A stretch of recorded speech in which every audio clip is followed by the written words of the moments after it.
这几年人工智慧长兴，中国嘛发展出真侪相关的软体。根据咱国安局的调查，这些中国软体拢有治安的风险，阁有政治立场无平正等等的问题，建议民众就莫去使用，避免漏泄个人的资料。 手机点一个问题答案随出现，生成式 AI 语言模型，最近几年真是行。中国在 AI 软体同款真发展，不过最近国安局统合刑事局等单位抽检5款中介软体，包括DeepSeek、淘宝本身已经统计成本加电信环保，针对应用程式生成内容两大部分检验，结果拢无合格，建议民众唔通使用。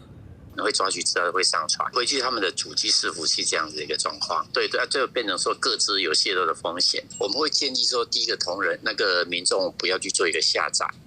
第二部分对于下载部分其实是可以做移除的。 应用程式部分采用司法部发布的检测软体有15项评鉴指标，结果发现5项程式拢有要求为地自信，所致再度强迫同意无合理允许条款，加所致设备参数等问题。统计成本检出11项违规，淘宝电信环保10项违规，本身语言加 DeepSeek 各有9项加8项违规。 怕这种来路不明的软体，对，很容易造成自己的个资外泄。已经知道它有问题的话，通常就不会再去用，就尽量不要在手机上留个资吧。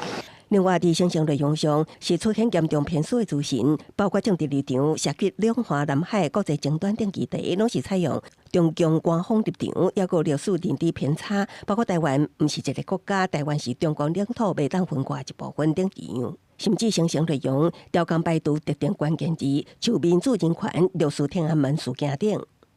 那如果你给他分析的资料是可能有机密性的，或是里面可能有掺杂一些自己的一些财务资料啊、个人资料等等，事实上都会有一些问题。治安专家建议有疑虑的 App 首先是莫使用，也尽量减少开款函。司法部建议民众爱谨慎选用 App 来源，防止个资遭到不当利用。公视新闻采访报道。